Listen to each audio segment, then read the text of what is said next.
So recently, we've been trying to get ourselves into some pretty cold places to experience some true winter conditions. It's been pretty successful so far, apart from missing out on snow, one of the things that we have been very keen to camp in. Last episode, it just seemed to jump right over us and leave our spot at Lake Camp completely clear of snow and rain. But we can't really complain after we have experienced 2 lots of hoarfrosts and some freezing overnight temperatures around Aoraki Mount Cook. It was a hard day to leave Lake Camp because those lakes and their reflections are some of the best views we've had on our full-time adventures. But now it's time to head to the coast, down to the Rakaia River mouth. Definitely pretty soft getting out of there. So leaving Lake Camp, we made it through the mud and were met with a pretty iconic New Zealand travel moment, sheep on the main road being taken to their next paddock to graze. It's been years since I have driven through a flock of sheep.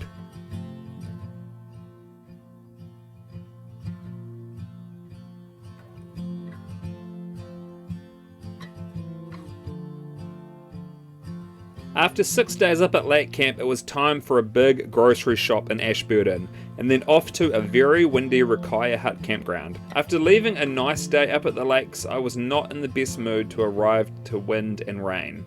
But after setting up, it was a pretty quiet afternoon and evening in the caravan, catching up on life now that we had internet again. Alright, we have arrived. I must say I'm not that stoked. It is absolutely blowing its guts out. It is not very nice out there. 3 nights. Let's go.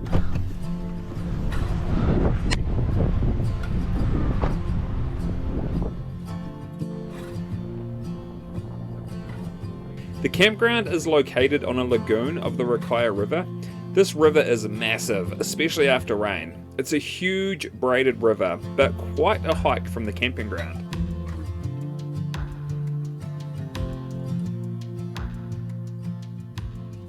Well, good morning, and what a difference a day makes. It is pretty warm this morning down here at the beach, and there's no wind.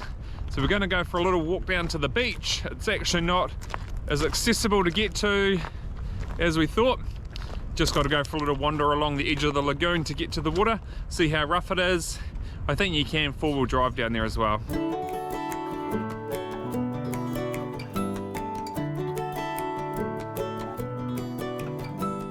Gosh, even a little bit of ice down here on the coast last night, eh? I think it dropped to 0.4. This beach is a skimmer's paradise with so many flat rounded stones. There's lots of time that can be killed throwing stones here.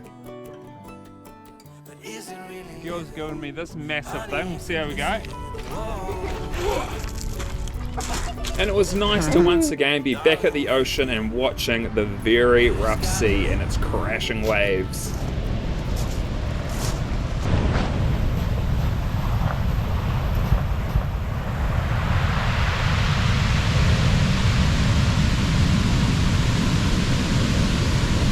Man, just the sound of the power of those waves.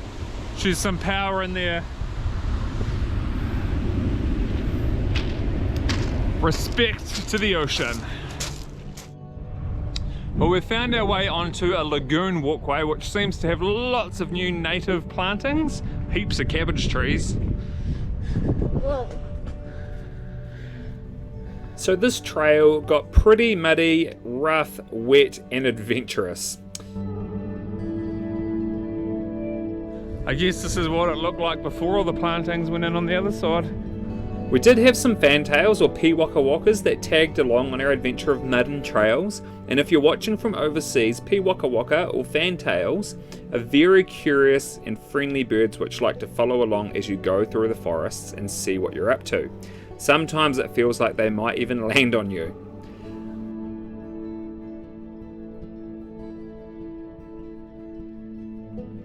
These kinds of trails are definitely Toby's favourites. They're super adventurous and there's lots of risk taking involved, which is right up his alley.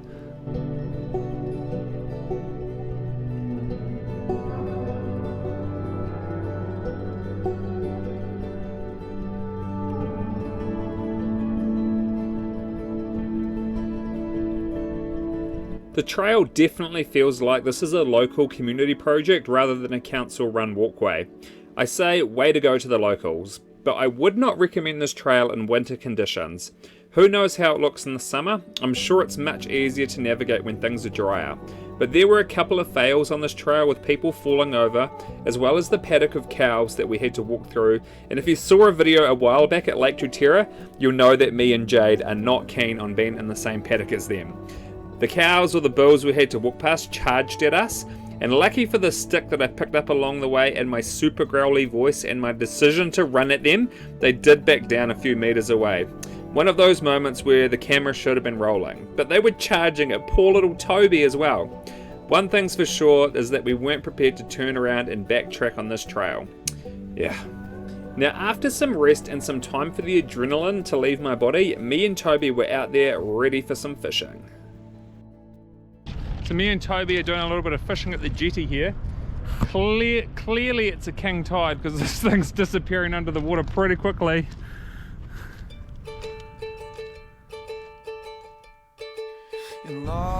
Had our lines in the water for a little while now, no bites. Usual story with us. You could literally see the water moving in and taking over. It was cool to witness. Then the unthinkable happened. Keep going, mate. Of course. Come over to Dad for a sec. So I'm just going to tighten your drag up. Come over here, mate. Keep winding it, don't let it go. There you go, keep going. Okay, now go over to that jetty. He's on! Whoa, Toby, look at that! Bring him over here, mate. Keep going. Woo. What the heck? What are you going to do now? Okay. Is that so cool? Mm-hmm. One thing's for sure is that it gave us both a motivational boost to try and catch some more fish. But with golden hour now upon us, it was time to check out the lagoon and the river mouth from above.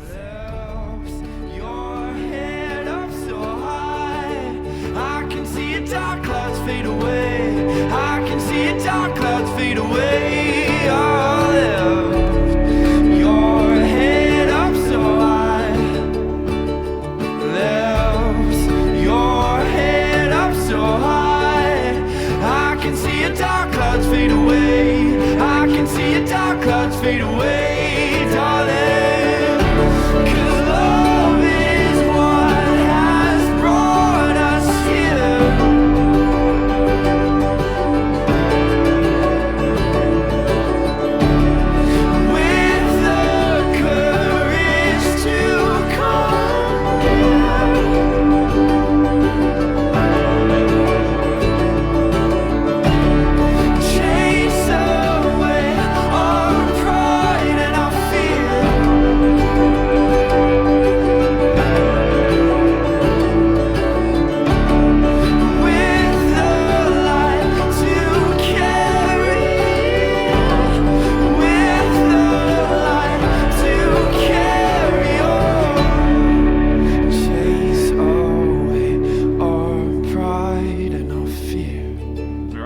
What are we going to do with your fish you caught?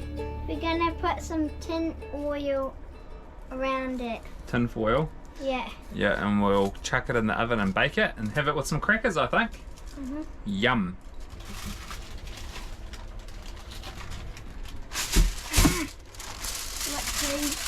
We're going to put some brown sugar in it.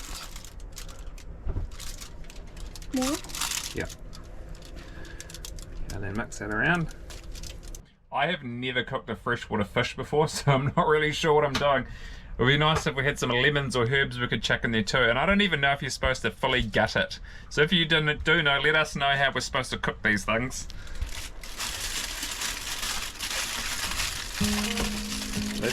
Alright, we have come over to the camp kitchen to cook this. Use a bit of our electricity since we've paid our camp fees.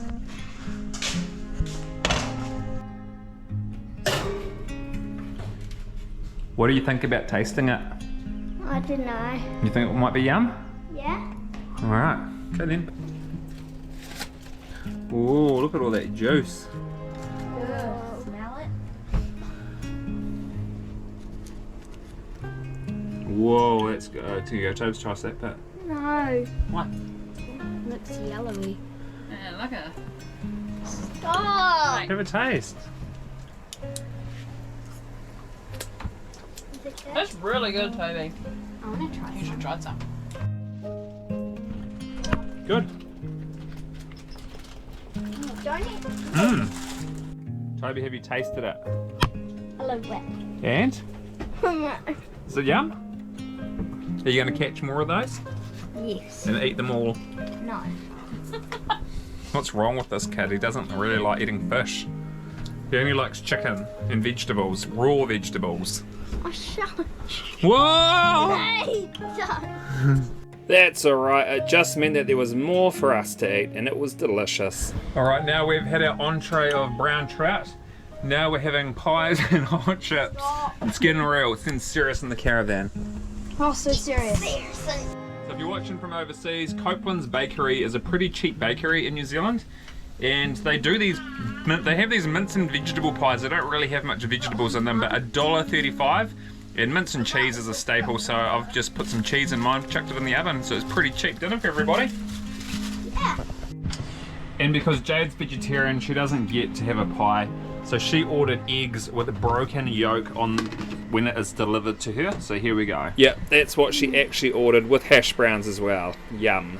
Oh my gosh. Whoa. Look at that, Jade, perfect. Yep. So lucky. Bro, you're eating a pie. Can I have a fork? So next time we head into the Lewis Pass as we make our way towards the west coast. After about 5 attempts of trying to park up and await a snowstorm and not get any snow, this time we finally get it after waiting patiently for 4 nights of forecasted snow. It arrived on our last night.